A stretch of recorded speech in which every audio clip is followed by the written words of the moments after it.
आपका observation record, and you have to write this observation record with some characters are present just like that. यहाँ पे मैं example mention कर रही हूँ, ये देखो ये ब्लर है, आई नो दैट ये ब्लर है, बट ये सिर्फ दिखाने के लिए, आपको कुछ लिखना नहीं है। पीयर इवैल्यूएशन ऑफ प्रेजेंटेशन ऐसा कुछ है।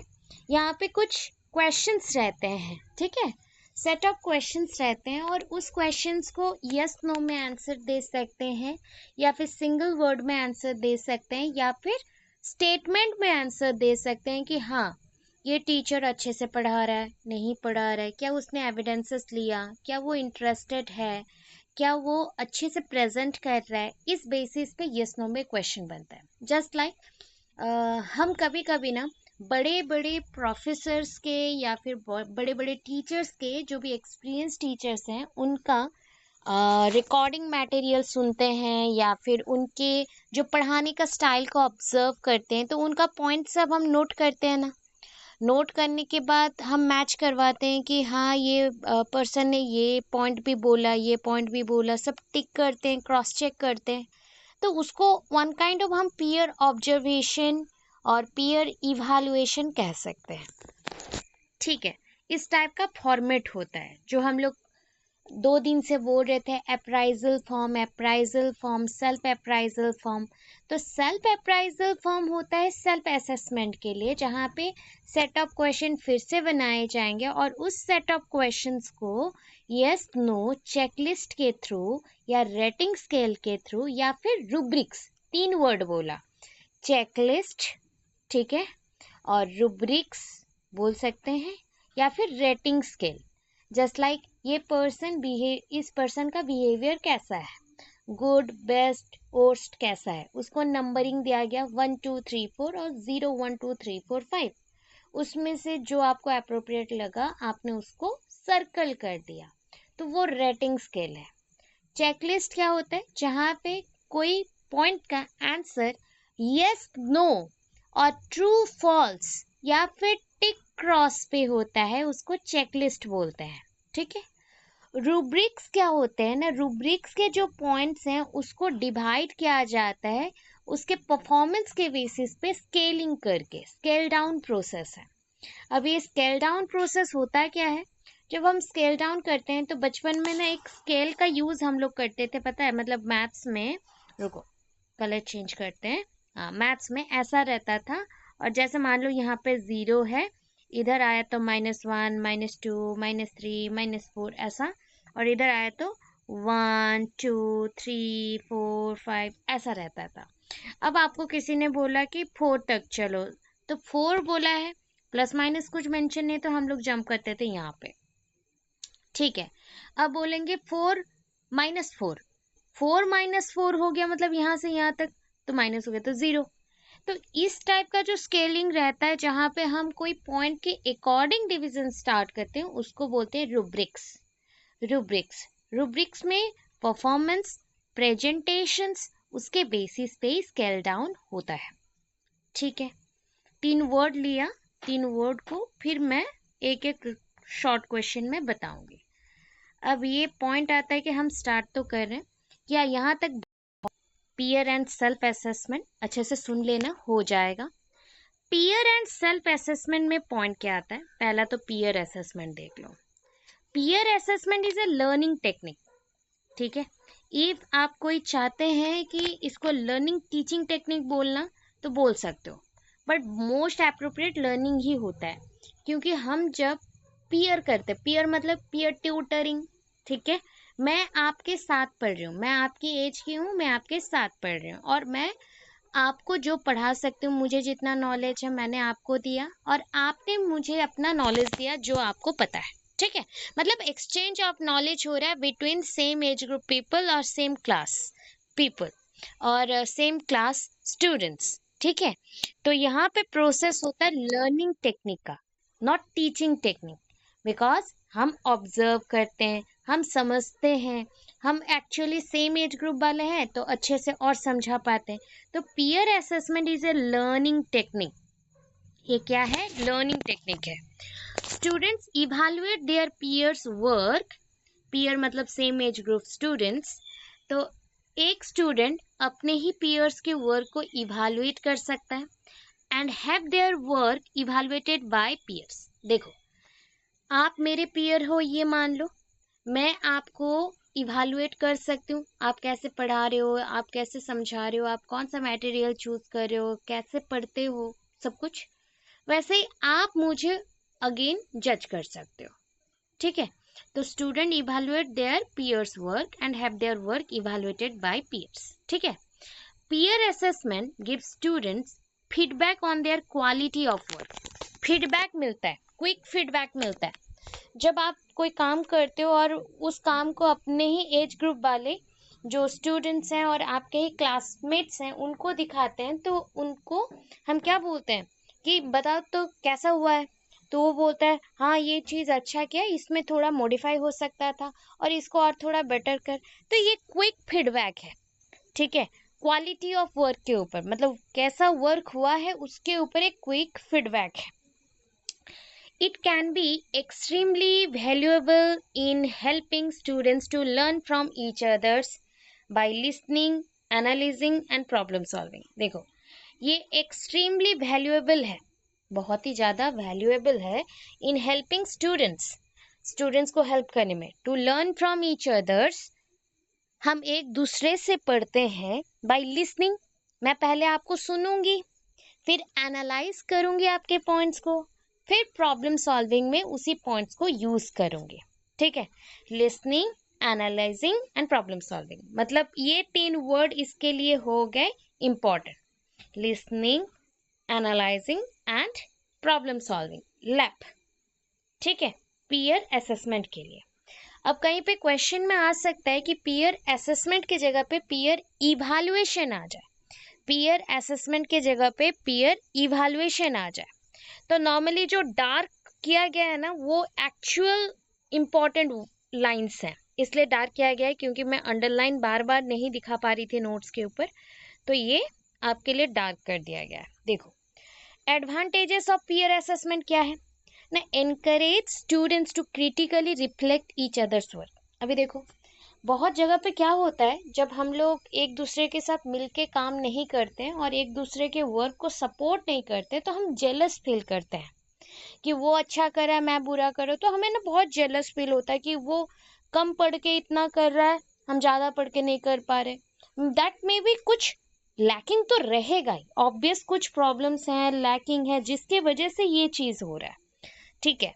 तो हमें पीयर असेसमेंट में समझाया जाता है इनडायरेक्टली कि जेलसी फील बिल्कुल नहीं करना है, बिल्कुल जेलसी होना नहीं चाहिए। और हम क्रिटिकली कब बोलते पता है, जब हम कोई चीज को डिटेल्ड एनालिसिस करते हैं उसको क्रिटिकली बोलता है। कोई भी काम को अगर ना हम detail step by step analyse करना शुरू करते हैं और उसका जो मेन पॉइंट्स हैं उसको निकाल के रखते हैं, तो उसको क्रिटिकली बोलते हैं। तो critically reflect each others work, हम एक दूसरे को सपोर्ट करेंगे, एक दूसरे के वर्क को सपोर्ट करेंगे। जैसे कि हमें इतना नॉलेज होना चाहिए कि मैं आपके काम को देख के सीखूंगी, मैं भी करूंगी, आप मेरे काम को देख के सीखोगे, आप भी करोगे ट्राई।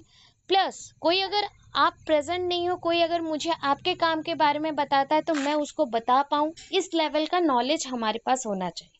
उसको बोलते हैं critically reflect each others work, ठीक है। अब देखो next, help students to develop their judgement skill. बच्चों को हेल्प करना उनके जजमेंट स्किल को इम्प्रूव करने के लिए। जजमेंट मतलब क्या होता है, लोग आजकल समझते हैं कि जजमेंट मीन्स होता है कि आइदर फॉल्स होगा या फिर ट्रू होगा।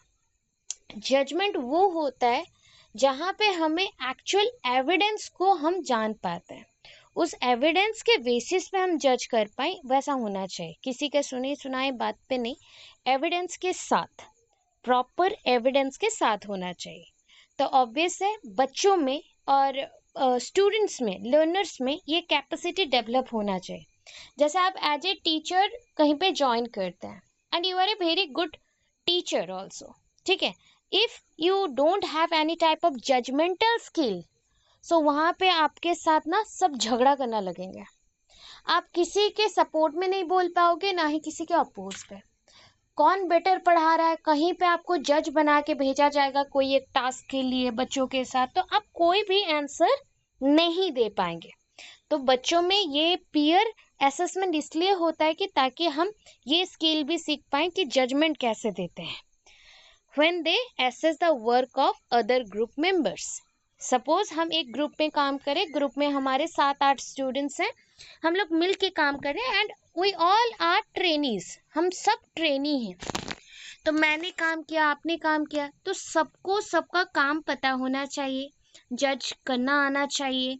तो इससे कौन बेटर करा, कौन थोड़ा और इम्प्रूवमेंट कर सकता है, उस पर हम बात करेंगे। देखो, जब ग्रुप में काम करते हो तो कभी नहीं बोलना चाहिए कि तुमने कुछ नहीं किया। मे बी अगर वो एक लाइन का भी काम करता है तो उसको फिर भी अप्रिशिएट जरूर करना चाहिए। मे बी वो एक लाइन नहीं होता तो आप हार जाते। सो दैट किसी को भी मत बोलो कि तुमने कुछ नहीं किया, आप बोलो कि आप थोड़ा इम्प्रूवमेंट करना सीखो या इम्प्रूवमेंट लेके आओ, थोड़ा और आपका सपोर्ट चाहिए हमें, ठीक है, थोड़ा पॉजिटिविटी के साथ करना है। तो इसीलिए पीयर असेसमेंट समझाया जाता है। Next, more feedback can be generated by student than by 1 or 2 teachers. देखो क्या होता है पता है, जब हम क्लासरूम में रहते हैं और कोई एक्सपीरियंस टीचर एक न्यू टीचर को जज करना शुरू करता है, तो वो 2 या 4 लाइन बोलेंगे, गलतियां नहीं बोलेंगे, क्या गलतियां कर रहे हो, क्या अच्छाई है, क्या बुराई है, कुछ नहीं बोलेंगे। वो बोलेंगे हाँ टीचिंग अच्छा था, सारे बच्चे सुन रहे थे, हो गया। वो नहीं बताएंगे कि क्या इम्प्रूवमेंट चाहिए। उससे बेटर कौन बताएगा बताओ? जो आपके साथ काम कर रहे हैं, जो आपके पीयर्स हैं, वो जरूर बताएंगे कि आपको और क्या इम्प्रूवमेंट करना चाहिए, क्या और वैल्यूएबल पॉइंट्स देना चाहिए, कौन से स्किल ऐड करना है, कौन से मेथड्स चूज करने हैं, कौन से मटेरियल चूज करना है, वो बेटर बता पाएंगे। इसलिए मोर फीडबैक्स मिलते हैं आपके स्टूडेंट से, जो आपके साथ प्रेजेंट है, आपके क्लास में आपके साथ है, ठीक है, 1 by 1 मिलते हैं, टीचर से ज्यादा। Reduce the time and workload of marking for teachers. अब क्या होता है कि जो टीचर बेटर है या फिर बहुत खराब है, वर्स्ट है, तो उसको मार्किंग करना पड़ता है, उनको माइक्रो टीचिंग में डालना पड़ता है, रिमीडियल क्लासेस में डालना पड़ता है, ताकि उनका भी इम्प्रूवमेंट हो, बच्चों का भी इम्प्रूवमेंट हो। तो इससे ना वर्कलोड पहले बढ़ जाता था, बट नाउअडेज क्या हो गया, जैसे कि पीयर असेसमेंट और इवैल्यूएशन को डाल दिया गया, तो वर्कलोड बहुत कम हो गया, क्योंकि टीचर तक बात गया ही नहीं। हम एक दूसरे को, हमारे जो कलीग्स होते हैं, एक दूसरे को हम जज करना शुरू किए और वर्कलोड धीरे धीरे धीरे धीरे रिड्यूस होते गया, ठीक है। Next, discourage the problem of free rider because students tend to put extra effort to perform better in front of their peers। देखो अभी क्या होता है ना, हम कौन से पर्सन्स के साथ बहुत खुल के बात करते हैं, वो होता है कि जो हमारे सेम एज ग्रुप वाले होते हैं। हम बहुत बड़े टीचर्स के साथ या बड़े एक्सपीरियंस पर्सन्स के साथ बात नहीं कर पाते, हमें बहुत डर लगता है, घबराहट होती है, क्या गलत बोल दूंगा तो बुरा मान जाएगा। और बहुत जैसे छोटे हैं ना, उनसे भी बात करने में मज़ा नहीं आता, बिकॉज उनका बात सुनने को अच्छा लगता है बट बात नहीं कर पाते, क्योंकि वो प्रॉपर फीडबैक नहीं दे पाते, प्रॉपर आपको समझा नहीं पाते, प्रॉपर आपको जजमेंटल पॉइंट से देख नहीं पाते। इसलिए पीयर ग्रुप्स में रह के हम क्या बन जाते हैं, फ्री राइडर्स बन जाते हैं। मतलब हमें डर भय नहीं रहता है कोई चीज़ों का, और ना ही हमें as a student extra efforts डालना पड़ता है कि मुझे कुछ प्रेजेंट करना है in front of their peers, और मेरे पीयर्स के सामने। Maintain the fairness of assessment, fair judgement होगा, फेयरनेस, ट्रांसपेरेंसी रहेगा, रिजिडिटी तो बिल्कुल नहीं है, फ्लेक्सिबिलिटी जरूर रहेगा। सो अगर ट्रांसपेरेंसी और फेयरनेस रहेगा, फ्लेक्सिबिलिटी रहेगा, तो कोई भी आपको आके जज कर सकता है जो आपके जान पहचान में हो, ये सेम एज ग्रुप के पास हो, वो सब भी। Students learn how to criticise, यहाँ पे स्टूडेंट्स और क्या लर्न करते हैं कि क्रिटिसाइज कैसे किया जाता है, इवैल्यूएट कैसे करते हैं, एंड अदर जेनेरिक स्किल्स भी सीखते हैं एक दूसरे से। Student learn more from each others work. पता है, मतलब टीचर से हम जितना नहीं सीखते हैं, अगर हमें अच्छे बुरे बच्चों के साथ बिठाया जाए तो हम लोग कुछ ना कुछ इम्प्रूवमेंट हमारे अंदर भी आता है और हमसे बच्चे जो वीक बच्चे हैं वो भी सीख पाएंगे। बहुत कुछ होता है। तो ये चीज़ नॉर्मली क्या होता है कि हम लोग एक दूसरे से सीख रहे हैं। पॉइंट जो आया, टीचर से हमको डर लगता है तो हम ज़्यादा कुछ सीख नहीं पाते, बट एज ग्रुप वालों, सेम एज ग्रुप वालों से हम ज़्यादा सीख पाते हैं। ठीक है, अब चलते हैं डिसएडवांटेज में। डिसएडवांटेज को एक्चुअली नेगेटिव पॉइंट है बोल के क्रॉस दिया गया, हमेशा वो गोल गोल देते देते बोरिंग लगता है। तो आप ऐसा पॉइंट दे सकते हो या फिर इसको स्टार भी बना सकते हो, ऐसे करके स्टार बना दो, ऐसा ऐसा क्रॉस करके स्टार बना सकते हो ताकि आपको प्रॉब्लम ना लगे। तो यहाँ पे और क्या है, देखो अगर मैं सेम एज ग्रुप में हूँ तो मुझको प्रेशर कम लगेगा, पीयर प्रेशर कम लगेगा, and friendship can influence the reliability of grades given by student. अब क्या है, प्रेशर तो कम लगता है बट एक वर्क का कुछ नीड होगा ना, कोई एक काम का कुछ नीड होगा कि जो लोग कर रहे हैं वो वेल एक्सपीरियंस्ड हो तो बहुत जल्दी कर देंगे, या फिर वो जल्दी काम हो जाएगा तो नेक्स्ट काम देंगे, ऐसा कुछ रहता है प्लानिंग। बट जब पीयर प्रेशर नहीं है, फ्रेंडशिप रहता है, तो फ्रेंडशिप के चलते ना हम किसी का भी प्रॉक्सी मार देते हैं, किसी को भी कोई भी ग्रेड दे देते हैं। इससे क्या होता है, ग्रेड इन्फ्लुएंस्ड हो जाता है, मतलब रिलायबिलिटी और नहीं रहता है, उसका आंसर जैसे आना चाहिए था वो नहीं आता है, बार बार चेंज होते रहता है। नेक्स्ट होता है, student may have a tendency to give everyone the same mark. Obvious होता है कि हमारे ही तो दोस्त है, चल क्या ही सुनना है, चलो मार दो, या हमारे ही तो कलीग हैं, उनको क्या इम्प्रूवमेंट चाहिए तो मार दो। तो कुछ पॉजिटिव है तो कुछ नेगेटिव भी होगा। गुड ग्रेड्स ऑलवेज ऑलवेज मिलते हैं अगर स्टूडेंट्स आपको इवेलुएट करते हैं, मतलब आपके सेम एज ग्रुप वाले।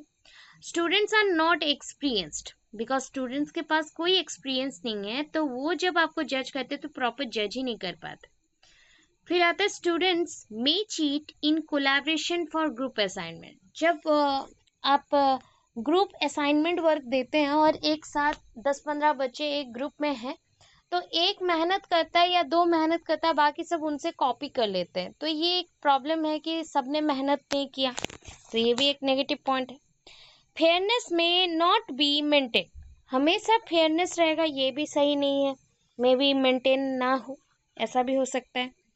एंड बिकॉज एक्सट्रोवर्टेड स्टूडेंट्स, जो एक्सट्रोवर्ट्स हैं students can be usually marked higher and quiet a student mark down.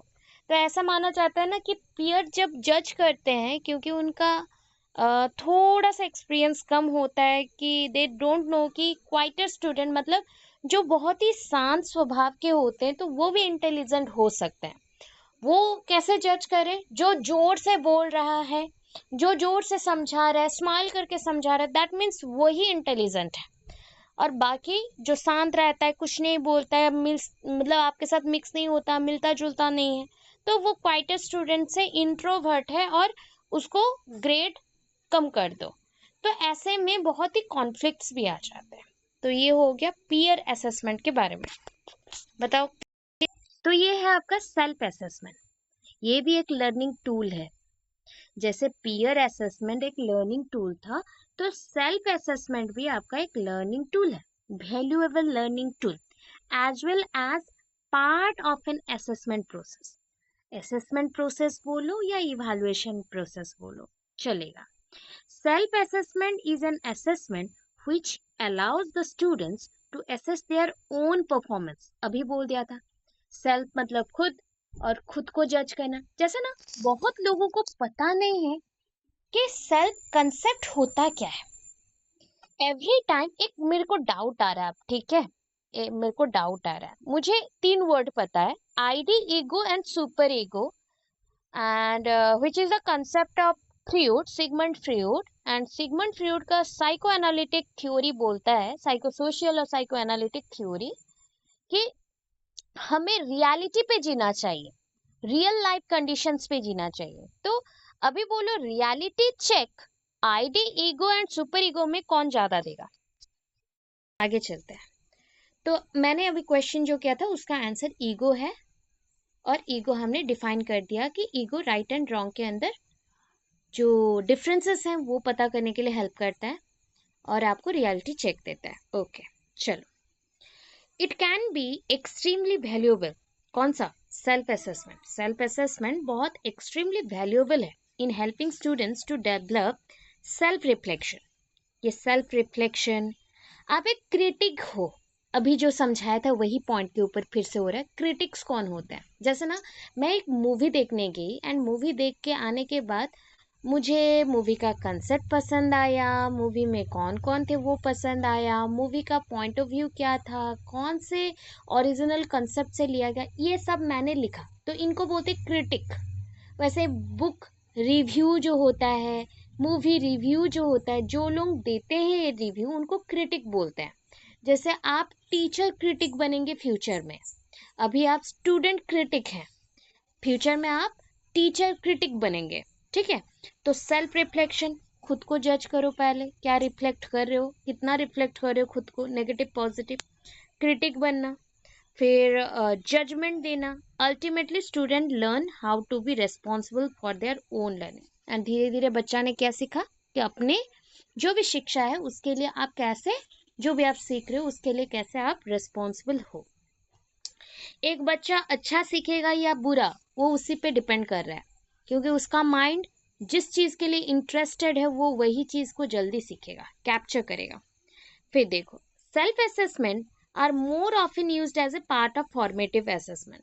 इसको हम ज्यादातर यूज करते हैं फॉर्मेटिव में, ठीक है, रेदर देन सबमिटिव वन। फिर देखो, student self assessment involves student in evaluating their own work and learning progress. Student का जो सेल्फ असेसमेंट है वो इवेलुएट करता है स्टूडेंट का खुद का वर्क को, लर्निंग प्रोग्रेस को, ये सब को। Through self assessment student can, self assessment के थ्रू बच्चे क्या कर सकते हैं ना, ये सारे पॉइंट्स कर सकते हैं। और थोड़ा सा है, देखो, पहला point, identify their own skill gaps. मतलब देखो, उसको ना सिंगिंग पसंद है, एक बच्चा है जिसको सिंगिंग पसंद है, उसने 1-2 साल सीखा, फिर उसको छोड़ दिया, फिर उसने डांस सीखा, फिर वैसा 2 साल सीखा, फिर छोड़ दिया, तो उसने सारे स्किल्स में गैप क्रिएट कर दिया, सारे लर्निंग फेज में गैप क्रिएट कर दिया। इससे वो स्ट्रांग नहीं बनेगा, वो आधा, देखो, कंप्लीटली आप लर्नर नहीं हो, सीखे नहीं हो, एक अलग पॉइंट है, बट आधा ज्ञान, अधूरा ज्ञान हमेशा हार्मफुल ही होता है, पॉइजनस होता है। तो देखो, उसका नॉलेज क्या हो जाएगा, वीक हो जाएगा। तो वो कहाँ पे गैप रखा है, कौन से स्किल पे, वो जान पाएगा, इसलिए उसका नॉलेज कहाँ पे वीक है उसको पता रहेगा सेल्फ असेसमेंट से। सी वेयर टू फोकस, ये पता चलेगा कि कहाँ पे ज्यादा फोकस करना चाहिए। See where to focus their attention in learning, तो लर्निंग में कहाँ पे फोकस करना है ज्यादा, उसको पता रहेगा अगर वो खुद से खुद को एसेस करता है। रियलिस्टिक गोल्स सेट करेगा, रिवाइज देयर ओन वर्क, खुद के वर्क को रिवाइज करेगा। ट्रैक देयर ओन वर्क, खुद के काम को ट्रैक करेगा कि कितना प्रोग्रेस हो रहा है कितना नहीं। एडवांटेज ऑफ सेल्फ असेसमेंट, जब सेल्फ असेसमेंट करते हो तो क्या होता है, प्रोग्रेस ऑलमोस्ट सेम है पीयर असेसमेंट के साथ, ठीक है, ये याद करके हम चलेंगे तो फटाफट हो जाएगा। Encourage students to critically reflect their own learning, वहां पे क्या कर रहे थे, दूसरों के लर्निंग को क्रिटिकली ऑब्जर्व कर रहे थे, यहाँ पे ओन लर्निंग को, खुद के लर्निंग को। मैं जब पूछती नहीं हूँ आपने कितना पढ़ाई किया है, क्या आपके नोट्स कंप्लीट चल रहे हैं या फिर बाकी है, असाइनमेंट राइटिंग कितना है, तो आप जो खुद को जज करके बोलते हो ना, वो क्रिटिकली खुद को आप प्रोग्रेस चेक कर रहे हो, खुद को रिफ्लेक्ट कर रहे हो कि आपका प्रोग्रेस क्या है। क्रिटिकली आप रिफ्लेक्ट कर रहे हो आपका ओन लर्निंग प्रोग्रेस को, अपना परफॉर्मेंस को, ठीक है। Encourages students to be more responsible, देखो, अपना स्टूडेंट्स को कुछ कुछ टाइम पे छोड़ देना चाहिए, हर एक चीज बच्चों को पढ़ाना नहीं चाहिए, बच्चों को हिंट दे के छोड़ना चाहिए, जैसे उनके अंदर इंटरेस्ट बना रहे, ताकि बच्चे खुद से पढ़े और खुद का जो रिस्पॉन्सिबिलिटी है टुवर्ड्स हिज ओन और हर ओन लर्निंग वो पता रहे, ठीक है, उससे इंकरेजमेंट उसका बढ़ेगा। Help students to develop their judgemental skill, same point आया कि जजमेंटल स्किल बढ़ेगा। फिर नेक्स्ट क्या है, there is no peer pressure, कोई पीयर प्रेशर नहीं है, क्योंकि हम खुद को जज करें, ओन जजमेंटल स्किल आ रहा है, तो हमारा कोई पीयर प्रेशर नहीं है कि कोई दूसरा हमें जज करेगा, हमें बुरा लगेगा, अच्छा लगेगा, ऐसा कुछ नहीं। Help students become autonomous learner. Autonomous मतलब स्वयं शासित, स्वयं पढ़ सकते हो, ओन, लर्निंग बाय ओन। एक था ना लर्निंग बाय डूइंग, तो खुद से सीखना, खुद से पढ़ना, खुद से जज करना, खुद से। Help students better aware of their weakness and strength. बच्चों को हेल्प इतना ही करो कि वो बस जान सके कि उनमें वीकनेसेस भी हैं और स्ट्रेंथ भी है, दोनों है। कोई एक ऐसा पर्सन नहीं है जो सारा स्ट्रेंथ ही सिर्फ दिखा पाएगा, वीकनेस उसमें जीरो है, ऐसा नहीं हो सकता। हम में भी weaknesses- ठीक है, तो हमारे पास क्या है, help students better aware their weakness and strength. अभी ऐसा कोई भी पर्सन नहीं है जिसके पास सिर्फ स्ट्रेंथ है, वीकनेस जीरो है, ऐसा नहीं हो सकता। वीकनेस तो कुछ रहेगा, कुछ तो नेगेटिविटीज रहेंगे, वीक तो होंगे, ठीक है। हम में प्रॉब्लम्स हैं, जरूर है, अदरवाइज नहीं होता तो हम तो सुपेरियर पर्सन्स होते हैं। तो बच्चों को हेल्प करो कि वो पॉजिटिव नेगेटिव दोनों को एक्सेप्ट करे, वीकनेस को भी स्ट्रेंथ को भी, और उस पर काम करे। डिसएडवांटेज क्या है, देखो लास्ट 3 पॉइंट दिया है। Self assessment can be subjective and because students may not be sincere may even over evaluate there own performance. देखो कभी कभी क्या होता है कि बच्चे सिंसियर नहीं होते कोई कोई पॉइंट पे, और सेल्फ असेसमेंट कभी कभी सब्जेक्टिव वे से हो सकता है, क्योंकि खुद को ऑब्जेक्टिव वे से जज करना कि तुम अच्छा हो बुरा हो ये पॉसिबल नहीं होता है, तो सब्जेक्टिव और डिटेल्ड वे में जज करना पड़ता है। तो वहाँ पे खुद को तो हम खराब ज़्यादा बोलते नहीं है, है ना, तो हम सिंसियर नहीं है अपने ऊपर, तो इसलिए ओवर इवेल्युएट हो जाता है, ओवर इवेल्युएट कर देते हैं अपने परफॉर्मेंस को। टाइम कंज्यूमिंग है बहुत ज़्यादा, खुद को जज करना टाइम कंज्यूमिंग ही होता है, क्योंकि आप बोलते हो हाँ हो गया, आज नहीं पढ़े तो कल पढ़ लेंगे, कल नहीं हुआ तो परसों कर लेंगे, तो इसमें आपको जैसे टाइम का पता नहीं चलता वैसा ही है। Student may not be familiar with assessment criteria.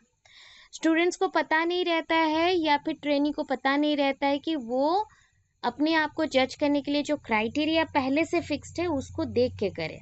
उसको लगता है कि जैसे भी जज कर दो या जैसे भी रिफ्लेक्ट कर दो वो हो गया, तो असेसमेंट क्राइटेरिया के बारे में उसको डिटेल नॉलेज नहीं होगा, ठीक है।